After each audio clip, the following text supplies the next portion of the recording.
Heureux d'être avec vous pour cette première émission de Studio L, une deuxième saison. Et aujourd'hui, j'ai le plaisir d'être avec le groupe L'Exil. D'ailleurs, par curiosité, ça fait un bout que je vous suis sur les réseaux sociaux. Et la première question que je me dois de vous poser, c'est pourquoi l'année passée, vous avez passé de Atlas, vous avez sorti un EP, un EP. Ouais, nous on le prononce comme ça. Ouais. Et vous êtes maintenant rendu à vous appeler L'Exil. Ouais. Je pense que ça a quand même. C'est parce qu'il y a eu plusieurs choses qui sont arrivées dans les dernières années, en fait, dont, entre autres, notre drummer d'origine était parti du band. Donc là, on se retrouvait juste moi, Tommy et Liam, qui est l'autre guitariste.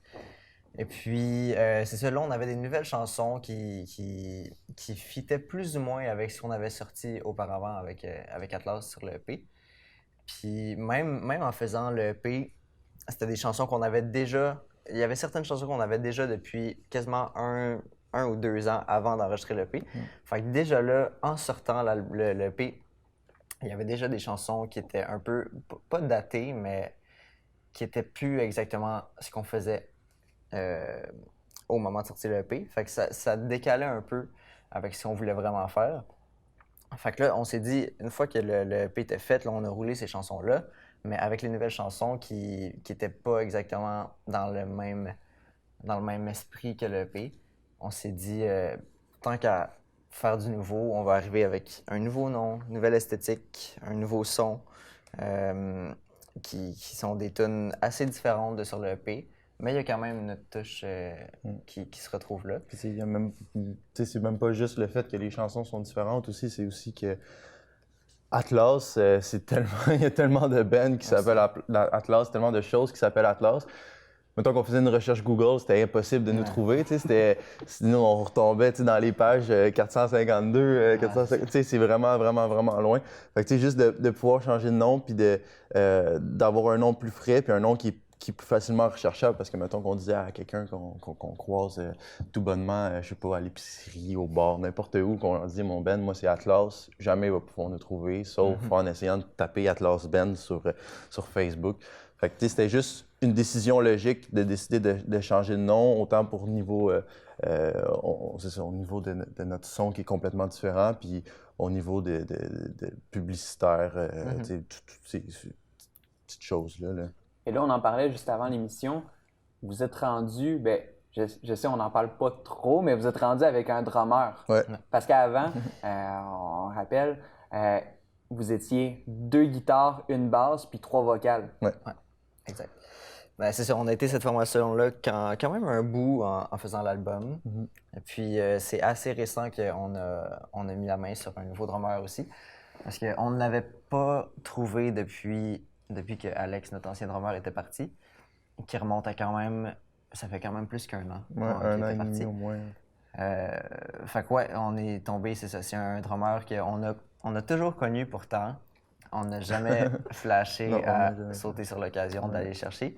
Mais ouais, c'est un gars qu'on a étudié au secondaire aussi en programme de musique. Tout. Fait que, on s'est toujours connus, puis on a su directement en première pratique que ça allait marcher. Fait que, c'est assez drôle, en fait, comment on s'est rappelé de lui, puis comment qu'on a décidé de lui demander de faire partie du projet. C'est tout simplement j'avais une game de Donjon Dragon avec des amis du secondaire. Puis c'était comme une genre de retrouvaille. Puis justement, je parlais du Ben avec un de mes amis, puis qui me disait hey, mais tu te rappelles de Nicolas au secondaire? Ouais. Il dit, pourquoi c'est pas votre drummer? Puis moi, à ce moment-là, j'ai eu le plus gros flash. J'ai texté Oli tout de suite. J'ai dit là, Oli, il y a quelque chose qu'il faut qu'on fasse, il faut qu'on parle avec Nicolas. Finalement, il a été partant tout de suite dès le départ. Là, puis dès la première pratique, ça fut le coup de foudre. Et comme je vois sur les réseaux sociaux, ce matin, du moins, quand j'ai regardé, vous étiez rendu à 30 jours en studio. Fait que ça fait plus que le COVID-19 que vous êtes en quarantaine.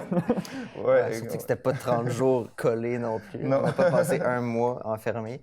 Mais ouais, on a quand même depuis... En fait, on a sorti le single. On avait commencé à enregistrer, je pense, en décembre l'année passée. Ouais, ça fait quand même longtemps. Puis au début, on pensait juste faire le single avec Sabien, qui est le gars qui nous a enregistré. Puis après, c'est ça, on a pris quand même une pause justement pour écrire d'autres nouvelles chansons. Puis après ça, on a tellement aimé la job qui a été faite avec Sabien qu'on a décidé d'aller faire l'album au complet avec lui. Donc, on est rentré en studio, on a commencé à enregistrer. Il va y avoir 11 chansons. 11 nouvelles chansons sur le prochain album. Ouais. J'ai vraiment hâte de ça. Ouais. Là, on essaie de justement tenir les gens le plus à jour en essayant de publier à chaque fois qu'on est en studio juste un petit vidéo, un petit teaser de qu'est-ce qu'on est en train de faire. Pas trop en dire, mais regardez ça. Puis j'ai vraiment des bons feedbacks en plus là-dessus. Là. Les gens, ils ont hâte de voir ce qu'on fait. J'ai beaucoup vu qu'on a étudié en musique, il y a beaucoup de monde qui sont intéressés, qui étaient déjà intéressés par Atlas, mais qui voient que l'exil change de direction, puis s'en va dans une place complètement. Faire du rock en français au Québec, il n'y en a pas beaucoup. Puis c'est tellement beau de voir justement tous ces gens-là, tout notre entourage qui nous encourage autant, puis qui sont autant dans. Notre stratégie fonctionne en fait, de tenir les gens en haleine, puis que ça les met un peu au bout du chaise. Ouais, c'est ça. Et est-ce que pour vous, c'était une évidence, ça tombait un peu comme ça, justement, de faire du rock en français? Oui, ça a été une évidence depuis, je dirais pas le jour 1, depuis le jour 1 de Atlas. Ça dépend de quel jour 1 tu Ouais, parles. c'est ça, dépendant de quel jour 1 je parle. Mais parce qu'il y a eu plusieurs bands depuis. Ah oui, il y a eu plusieurs bands depuis, puis en fait, Atlas a commencé avec The Harvest, qui était un band au secondaire, qu'on n'était pas certain si on voulait faire du francophone, de l'anglophone. Le band était divisé en deux. Oli n'était même pas dans le band dans ce temps-là. À ce moment-là, je pense que c'était Pi, le groupe. Ouais, exactement. J'ai un de mes premiers bands au secondaire, ouais. Qui était un band francophone. Ouais, qui était francophone aussi. J'ai toujours fait de la musique en français, naturellement, comme ça. Mais ouais, c'est ça. Au début, The Harvest, c'était plus un band de cover. J'étais arrivé à un show juste pour faire de la tambourine sur Are You Gonna Be My Girl, tu sais. C'est pour ça que sur les réseaux sociaux, j'ai vu Bonne Fête, genre... Le monsieur... tambouriniste, ouais. J'ai J'ai fait mes recherches. Il a une très bonne réputation de tambouriniste, autant au cégep que partout. Là. J'ai rarement vu un tambouriniste aussi tight sur des doubles croches et des croches. Là, vraiment, vraiment fort. me faire rougir, là. Oh ouais! Non, mais ouais, c'est toujours un instrument parce que j'ai autant joué des percussions aussi dans ma vie au secondaire. Les percussions, ça a toujours été quelque chose que j'aimais vraiment aussi, mais surtout la tambourine, je trouve, sur un album, je trouve que c'est quasiment l'élément le plus important. C'est aussi important qu'une guitare, tout, puis je trouve que c'est quasiment plus le fun à enregistrer. La journée qu'on a enregistré les tambourines sur l'album, j'avais quand même mal au bras, mais c'était fait, puis c'était vraiment cool. C'est vraiment quelque chose que j'aime faire. À chaque album qu'on écoute, à chaque petit single, il pointe la tambourine. À chaque fois, il dit « Ah, la tambourine, elle a du fun à cette place-là. » Il y a 2 jours, il me dit ça, le tambouriniste, il a du fun à cette place-là. Parce que c'est... Ah ouais. Mais, ouais, tout ça pour dire que, avec The Harvest, j'avais commencé à jouer la tambourine. Après ça, un autre pratique, j'étais arrivé, j'avais pris une guitare, là, on a rajouté de la guitare dedans. Puis de fil en aiguille, il y a eu énormément de changements de membres du band. Ben, moi, je suis parti, je suis revenu.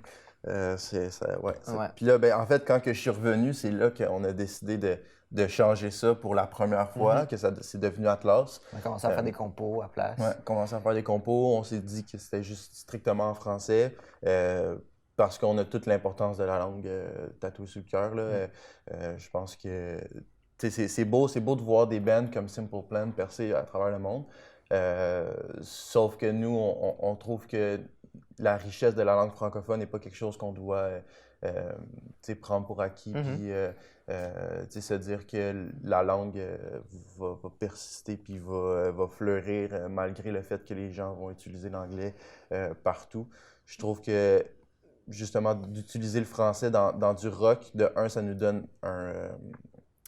une caractéristique de plus avec les autres bands québécois, qui surtout dans le pop, dans le folk, dans le rock, il y en a très peu. On parle de Marie-Mé qui fait beaucoup de pop rock. Mais ça, il y en a quand même plusieurs. Il y a une grosse vague aussi de rock. Il y a par exemple, qu'on parle dans rock québécois, il y a par exemple Kamakazi, les Pistolets Roses et autres. Ah ouais. Il y a quand même une vague. mais ce que j'aime vraiment avec ce qu'on fait, c'est que c'est un son qui est un peu plus américain. Ouais, d'influence, c'est ça Ouais, que on a j'allais plus dire, un peu plus d'influence américaine. américaine, mais tout en le faisant comme en français. Ouais. Puis c'est complètement faux de dire que ça se fait pas puis que ça marche pas. La majorité des shows qu'on a fait dans notre vie, c'était avec des bands rock ou metal anglophones à chaque fois. Là, comme on jouait dans les bars à Montréal. À chaque fois, on était le seul band francophone. Puis ça arrivait souvent qu'on avait des commentaires. Les gens venaient voir après, étaient comme ah, je pensais pas que j'aurais aimé ça, ce style-là en français comme ça. Puis à chaque fois, ils sont surpris, mais comme ça se fait très bien. C'est zéro une excuse de dire que ça se fait pas. Là.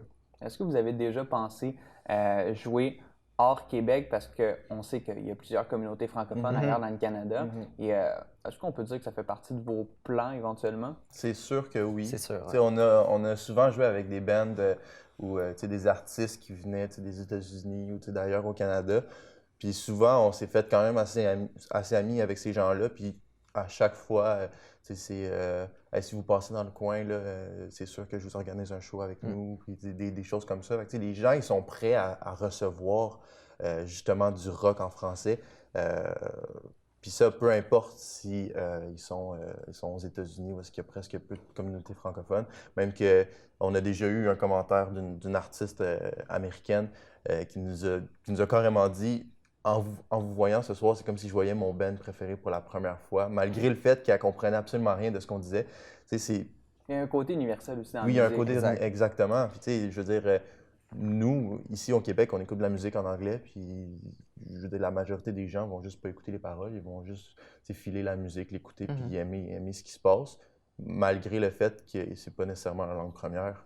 Puis je pense que de pouvoir emmener ça ailleurs dans le monde, ça pourrait faire justement une grosse différence. Puis, c'est le même principe que n'importe quel band qui chante comme exemple Rammstein, qui chante en allemand, qui est connu mondialement, mais c'est vraiment pas toute la planète qui connaît les paroles, mais je veux dire, ça pogne énormément ce band-là. Fait que je pense vraiment pas, puis je l'ai toujours pensé que la langue, c'est une barrière pour percer internationalement. C'est vraiment plus... Pas que notre but est de percer internationalement, mais ça serait le fun. Mais... ça, non, on dit pas non à ça. Non, exactement. Mais que non, c'est ça. En fait, on voit pas la langue comme une barrière pour explorer des lieux. Plus comme un peu une identité. Oui, exactement. C'est vraiment une identité, la langue pour nous. Et là, maintenant, vous êtes en studio ces temps-ci. Moi, je me demande, là, on parle d'un album qui s'en vient. On parle probablement des spectacles qui s'en viennent. Et moi, je suis curieux de savoir un peu à quoi on peut s'attendre pour la suite parce que là, en ce moment, on vous voit ces temps-ci sur Facebook en studio. Vous avez pas mal concentré, je pense. J'ai vu une vidéo de tambourine. Avec il y en a ouais. Beaucoup de concentration. Mais qu'est-ce qui s'en vient par la suite? Après l'album, je pense que ça va être juste de le faire entendre au plus de gens possible. Fait que, je veux dire, on pourra le plus longtemps possible faire des shows, le faire entendre à plein de monde. Et puis, c'est ça. Les prochaines années aussi, ce serait le fun. C'est ça, faire le plus de shows possible. L'été aussi, les festivals. Les concours. Ouais, les concours aussi. C'est juste se faire entendre. On veut pas se mettre de pression puis se dire qu'on va se lancer à fond le train dans l'exil puis qu'on va faire des shows partout puis vraiment essayer d'en vivre le plus possible. Je pense que vraiment pour là, l'objectif, c'est de se faire connaître le plus possible. C'est du mieux qu'on peut aussi. Là. Puis je pense que l'avenir va pas mal nous dire là, ce qui va s'en venir. Pour l'instant, je veux dire, on n'a rien de prévu à 1000%. Je veux dire, l'album, on s'est pas donné de date. On s'est dit que ça allait être prêt quand ça allait être prêt. Pas se rusher là-dedans, surtout pas, parce qu'on veut pas donner un résultat qui va pas être fidèle à nos attentes. Puis vraiment, finalement, pas respecter nos standards. Puis, ouais, c'est sûr, aller se promener un petit peu au Québec aussi, sortir de Montréal, c'est rare qu'on le fait, mais c'est un des objectifs aussi à court terme. On pourrait peut-être s'attendre à un petit Québec tour. Oui, ça, c'est quelque chose qu'on rêve depuis longtemps. Là. Ouais, on travaille un peu là-dessus. On travaille fort là-dessus. On a des contacts un peu partout, donc c'est vraiment juste de se donner. Long, là. On a le bras long. Et côté radio, est-ce que ça fait partie de vos objectifs pour la prochaine année? Oui. Quand même, ça n'a jamais été tant que ça une priorité, mais comme je dis, je veux juste qu'il y ait le plus de gens possible qui l'écoutent. Puis on s'est jamais mis la barrière, mettons, de se dire, quoi que j'enlève rien aux gens qui font ça, mais de se dire, OK, il faut absolument une chanson sur l'album qui va passer Qui est à la radio. radiophonique, ouais. Ça a donné, il y en a quelques-unes que je pense qui ont quand même un potentiel sur l'album. Mais ouais, c'est sûr, j'aimerais bien ça. On a déjà passé sur certaines radios qui étaient des radios communautaires ou des radios Internet comme ça.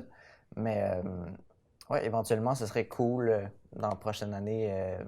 Comme on ne sait jamais qu'est-ce qui va arriver. Mais ça pourrait être quand même le fun d'entendre sa chanson à la radio. Mais ça pourrait se faire quand même. Sur des playlists Spotify ou sur. Ouais, c'est ça. Juste de pouvoir.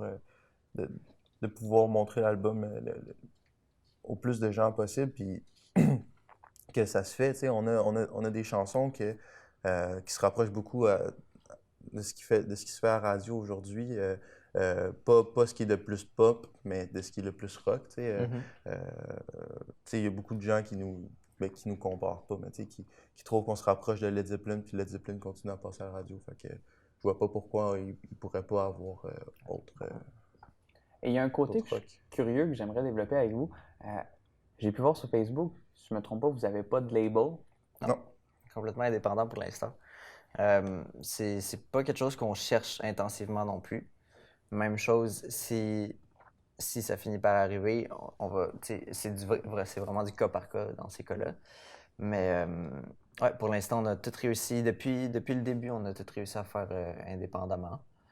Puis c'est vraiment pas quelque chose qui nous bloque pour l'instant. J'ai pas eu le feeling du on se sent quand même bloqué par ça. Il faudrait absolument qu'on ait quelqu'un qui peut nous soutenir pour ça. C'est sûr, côté promo, côté booking, ça peut être quand même intéressant d'avoir un agent, mais pour l'instant, c'est ça. On se débrouille quand même assez bien. Comment vous vous arrangez un peu dans le band? Parce que veut ou non, il faut quelqu'un qui s'occupe un petit peu plus des ventes sur le web, quelqu'un qui s'occupe d'organiser les spectacles. De quelle manière vous gérez ça dans le band? C'est pas mal Oli, le cerveau de tout ça. Oli, en même temps, en ce moment, il travaille dans l'industrie, il veut pas. Fait que, c'est vraiment lui qui s'occupe de, je dirais pas mal tout. Là, je veux dire, il est là à toutes les sessions d'enregistrement. C'est lui qui s'occupait de booker les shows surtout. Puis c'est lui qui est en contact avec les autres bands, avec les bars. Toutes ces petites choses-là. Là, mais je pense que c'est ça. C'est juste que j'ai quand même, depuis le début du projet, j'ai quand même une idée de où est-ce que je veux que ça s'en aille. Et puis, c'est vraiment pas que je veux pas vous mettre ça entre les mains, les boys, mais non, mais c'est ça. Je pense que je sais quand même où est-ce que je veux aller avec ça. Fait que ça me dérange pas tant que ça. Anyway, c'est ça. Ça reste tout dans le milieu de la musique. Fait que dès que ça touche là, c'est pas quelque chose qui me dérange de m'occuper de ça. Mais ouais, je dirais que c'est pas mal moi qui s'occupe de ça. Puis côté composition, quand on arrive en studio, justement, puis que vous composez une chanson, est-ce qu'il y a du monde qui sont un petit peu plus sur les textes, d'autres sont un petit peu plus sur la mélodie ou... Ben en fait, les textes, c'est pas mal tout Oli qui a écrit. Mais il y a certaines choses, par exemple, il y a certaines choses qu'on a écrites ensemble. Ouais, c'est ça. Les idées viennent pas mal toutes de Oli. Mais la composition, l'arrangement des textes aussi, c'est vraiment quelque chose de pas mal plus... communautaire un peu. Ouais, c'est ça, un peu plus communautaire. Puis tu sais, je veux dire, on se met pas de tu sais, il y a personne qui a pas de bonnes idées ou que... Tu sais, on a tout notre grain de sel là-dedans, puis c'est ce qui fait que justement, ce qu'on fait, ça fonctionne, parce que sinon, on pourrait pas y arriver. Là. C'est sûr que chaque membre indépendant du band commence à composer des choses différentes. Je pense que ça mettrait le band serait plus homogène. Je pense que... Mais ça peut marcher dans certains cas, mais c'est ça, comme à pas mal toutes les fois. Mais c'est ça, il y a certaines chansons aussi qui sont venues de toi. Mais c'est ça, c'est plus... J'arrive souvent avec des structures de tunes ou avec des idées de mélodie, de riff, tout ça, puis on arrive ensemble, puis souvent, on va justement réussir à tout construire la tune ensemble. Mais j'arrive souvent, je fais des démos des chansons Ouais. avant, puis je les envoie aux gars, puis je suis comme, dites qu'est-ce que vous en pensez, puis Comme on a des tunes qu'on appelle encore démo ou structure telle. Structure 11, que dans le fond, c'est plus ça du tout le nom de la tune. Elle a un nom, elle a un texte, c'est juste que ça reste. Vous gardez pareil les noms sur lesquels vous avez c'est des travaillé. noms auxquels on est habitué, fait qu'on les garde. Mais c'est comme Pink Floyd qui avait ses noms de chansons qui étaient complètement différents avant. Ouais. Puis quand il arrivait sur c'est l'album, il changeait Ça pas complètement. Là. Ouais, c'est un peu le même principe, principe. de ce qui se passe en ce moment. Et côté avec Nicolas, vu que maintenant il y a un nouveau membre dans le groupe, côté composition, ça change-tu un petit peu ou ça reste la même En fait, façon? tout a été composé avant Nicolas. Dans le fond, l'année et demie qu'on a passé sans avoir de drummer, c'est vraiment une année qui a été super productive en termes de composition, en termes de... Puis c'est là vraiment que l'album a pris forme. Fait que, c'est vraiment là que tout l'album... tout était fait quasiment, sauf, je dirais, 2 ou 3 tunes gros max. Là. Fait que tout le reste c'est fait par après. Puis c'est vraiment, tu sais, Nick a embarqué dans le flow, puis il est arrivé au processus d'enregistrement et non pas au processus de composition. Fait que, tu sais, Nick, dans le fond, je veux dire, il va jouer sur le band, il va faire partie du projet, mais vraiment, tout a été fait avant, pendant l'année et demie qu'on était en pause, qu'on faisait juste composer, dans le fond, parce qu'on pouvait pas vraiment pratiquer, on n'avait pas de drummer, tu sais, on pratiquait en format acoustique. Mais c'est ça, toute la composition s'est faite avant ça. Ouais. Puis en même temps, c'est ça, là, comme je leur avais envoyé les démos, j'avais tout envoyé à Nick aussi, puis j'ai dit, j'y faisais complètement confiance. Fait qu'une fois qu'il y avait les structures des chansons, ben, j'ai laissé carte blanche. Il y a l'émotion de la chanson, il y a justement tout l'esprit de la chanson. Puis une fois rendu là, il fait vraiment ce qu'il veut, puis pour l'instant, ça marche super ça bien. marche à merveille. Et jusqu'à présent, comment vous le gérez un petit peu avec parce qu'on sait que l'industrie de la musique a changé avec le temps, sauf que vous êtes un petit peu né dedans, parce que non, vous n'êtes pas si vieux que ça. Comment vous le gérez justement avec les Spotify, avec les iTunes, avec Facebook? Ben c'est sûr que en fait, ça, on s'en est pas vraiment parlé encore, mais mettons, quand Atlas est sorti, quand on a sorti notre EP physique est sorti vraiment avant, je pense, que le EP, mettons, digital sur Internet.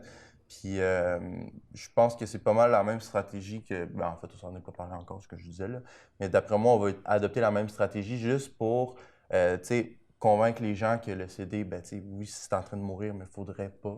Puis que la façon la plus facile de nous encourager, c'est justement d'acheter nos CD physiques, puis d'acheter sur les plateformes, d'acheter sur les plateformes, mais pas juste de streamer tout ce qu'on fait. Fait que, c'est vraiment de plus sensibiliser dans ce sens-là, un peu plus inconsciemment que de forcer les gens à acheter nos albums. Tout en ayant aussi la possibilité de le streamer. Mais oui, c'est sûr qu'avec ça, c'est difficile de voir l'industrie dans cet état-là. C'est difficile aussi de gérer les plateformes de streaming parce qu'on veut pas, ça rapporte beaucoup moins, surtout avec le modèle de répartition des sous là, dans les modèles de streaming. Là, on s'entend que si, mettons, on sortait notre album en même temps que Drake sortait un album, mais nous, on ferait 0, 0, 0, 0. Tandis que si tout est stable, il n'y a pas de gros albums qui sortent, ben nous, on ferait peut-être un petit peu plus d'argent. Fait que c'est vraiment de gérer toutes ces affaires-là qu'on peut pas, c'est complètement hors de notre contrôle. Fait que la seule façon pour nous de dire aux gens, puis que les gens nous aident, c'est vraiment en leur disant que faut acheter nos albums, puis venir voir des shows. Venir voir des shows, ça aussi, c'est très, très, très merch, important. Ouais. La merch, toutes les chandails, les stickers, des affaires comme ça. C'est plus avec les albums qu'on fait de l'argent. C'est plus avec les albums qu'on fait de l'argent, c'est vraiment avec les shows, avec les articles promotionnels, puis c'est tout. Là, les albums, ils donnent des pinottes. Fait que c'est ça. En ayant cet état d'esprit-là, ça ne nous dérange vraiment pas de le mettre justement sur Spotify et puis sur ces plateformes. Non, parce que justement, nous, notre but, c'est de le faire découvrir au plus de monde possible. Donc, c'est sûr que si on néglige Spotify, on néglige Apple Music, ben ça ne marchera pas. C'est se tirer dans le pied en même temps. Oui, exactement. En terminant, l'émission est déjà quasiment fini. Cependant, on peut vous suivre Oui, via Facebook. oui. Instagram. Instagram. C'est pas mal ça, sinon. On Ouais. n'a pas, Facebook, Instagram. On est ouais. beaucoup plus actifs sur Instagram, Ouais. par contre. On poste beaucoup de stories. Donc, ouais, c'est là que ça se passe le Sur plus. Facebook, c'est L'Exil. L'exil, ouais. L'Exil, oui. Puis sur Instagram, c'est C'est l'exil. l'exil aussi. L'exil Ben. L'exil band, ouais. Exactement. Là que ça se passe. Fait que je vous souhaite bon succès Merci dans beaucoup. l'avenir, puis de vous suivre justement sur les réseaux sociaux pour vos spectacles. Et pour notre part, c'est déjà la fin de Studio L. On se revoit pour une prochaine émission.